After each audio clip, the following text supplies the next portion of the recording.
So welcome dear students and hope that your preparation is going great. So today I am with 11th class biology guest for March session 2024, which is according to the latest syllabus, and here we will have a complete look on the marks distribution and also those units from which long answer type question will be asked.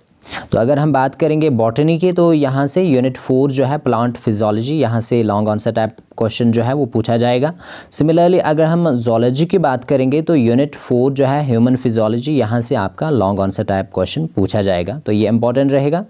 So let's see first of all the question paper pattern. तो आपका section A जो होगा, चाहे botany हो या zoology, इसमें आपके 5 questions होंगे, each carrying 1 mark, so total 5 marks. Next is section B which carries 5 questions, each having 2 marks, so total 10 marks. Next आपका सेक्शन सी रहेगा in which we are having 5 questions each carrying 3 marks, तो total 15 marks। फिर आपका है section D, इसमें एक ही question होगा long answer type question carrying 5 marks, so total 5 marks. तो ये आपका रहेगा question paper pattern. Now let's see with the unit first, जिसमें से मोस्ट इंपॉर्टेंट टॉपिक्स मैंने यहाँ पे ऑलरेडी डिस्कस किए हैं। अब आप बता रहे हैं कि क्वेश्चन कैसे आ जाएंगे इन टॉपिक्स से, तो उसके लिए एक कंप्लीट PDF मैंने ऑलरेडी टेलीग्राम चैनल जो है वहाँ पे शेयर की है, वहाँ पे आप जाके देख सकते हैं। तो पहले यहाँ पे आप अच्छे से पढ़ेंगे taxonomical hierarchy, isn't it, phyllotaxy क्या होता है ना, हर्बेरियम यहाँ से देखेंगे आप, 2 and 5 kingdom system of classification important रहेगा, राइट। और उसके बाद मोनेरा, प्रोटेस्टा, लाइकन्स, राइट। तो यहाँ पे वो जो म्यूचुअलिज्म है वो आप देखेंगे। उसके बाद वायरस एंड वायरॉइड। अब उसके बाद आपका सेकेंड यूनिट है, तो इसके 9 मार्क्स हैं। तो यहाँ पे आप पढ़ेंगे general characteristics of algae and bryophyta, right. Similarly pteridophyta, इनकी general characteristics and gymnosperms, right. Morphology आप यहाँ पे देखेंगे रूट का, स्टेम, लीफ और फ्लावर का। And then the very important family that is the Solanaceae, है ना, इसको आप देखेंगे। नेक्स्ट आपका रहेगा that is your unit third. Unit third is very small unit, इसके 5 मार्क्स हैं। इसमें सिंपली आप पढ़ेंगे वेस्कुलर टिश्यू सिस्टम, है ना, जैसे जाइलम एंड फ्लोएम, इनको डिटेल में देखेंगे।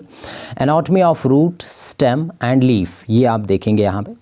तो ये रहेगा आपका unit number 3। Then is the unit 4, जहाँ पे ऑलरेडी मैंने आपको बताया लॉन्ग आंसर टाइप क्वेश्चन जो है यहाँ से पूछा जाएगा।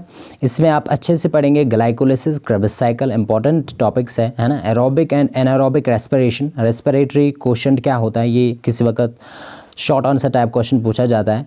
लाइट एंड डार्क रिएक्शन, है ना, फोटोसिंथेसिस में इलेक्ट्रॉन ट्रांसफर सिस्टम, क्लोरोफॉर्म, ये आप अच्छे से देखेंगे। और यहाँ पे बहुत ही इंपॉर्टेंट टॉपिक रहेगा cyclic and non cyclic photophosphorylation, right. C3 and C4 cycle important रहेगा। और यहाँ पे आप पढ़ेंगे प्लांट हार्मोन्स, जैसे ऑक्सिन है, जिबरलिन है, साइटोकाइनिन है ना, इथाइलिन गैस है, सिमिलरली एब्सिक एसिड है। तो ये आपके प्लांट हार्मोन्स रहेंगे और इम्पॉर्टेंट है, इनको आप अच्छे से डिटेल में स्टडी करेंगे। नेक्स्ट आता है आपका second portion that is the zoology. इसमें यूनिट फर्स्ट जो है इसके 8 मार्क्स है। यहाँ पे आप देखेंगे general characteristics of caudates and non caudates, right. और उसके बाद national parks of J&K important है, इसको आप देखेंगे। वाइल्ड लाइफ सेंचुरी क्या होती है ना, बायोस्फीयर रिजर्व क्या होता है, तो ये थोड़ा सा आप यहाँ पे देखेंगे। नेक्स्ट जो आपका है that is unit second, it carries 7 marks. तो यहाँ पे आप देखेंगे morphology and anatomy of frog. Frog आप अच्छे से डिटेल में पढ़ के जाएंगे, राइट।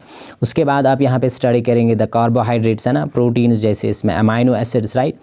फिर यहाँ पे पेप्टाइड बॉन्ड क्या होता है ना, double helix structure of DNA आप डिटेल में देखेंगे यहाँ पे, ठीक है। और फिर इंपॉर्टेंट एंजाइम्स एंड हार्मोन, जैसे EDH है, ऑक्सीटोसिन है ना, सैचुरेटेड अनसैचुरेटेड फैटी एसिड, है ना।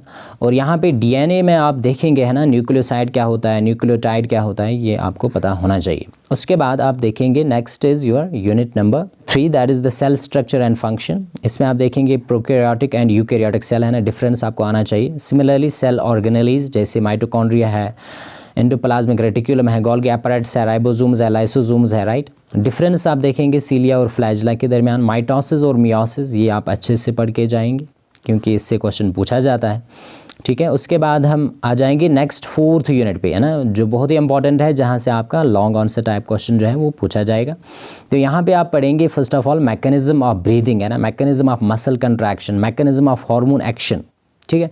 उसके बाद respiratory, urinary and hormonal disorders, ठीक है। उसके बाद व्हाट इज़ रेस्पिरेटरी वॉल्यूम, है ना, ब्लड ग्रुप्स आप देखेंगे यहाँ पे, RH factor, then double circulation, है ना, ह्यूमंस के अंदर। उसके बाद एक्सक्रीटरी सिस्टम बहुत ही इंपॉर्टेंट टॉपिक रहेगा यहाँ से।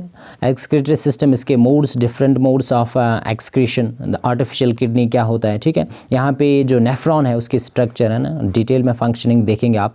नर्व इम्पल्स क्या होता है, तो इसको भी आप यहाँ पे देखेंगे। उसके बाद ये आपका पूरा कंप्लीट होता है। Wish you all the very best, thank you.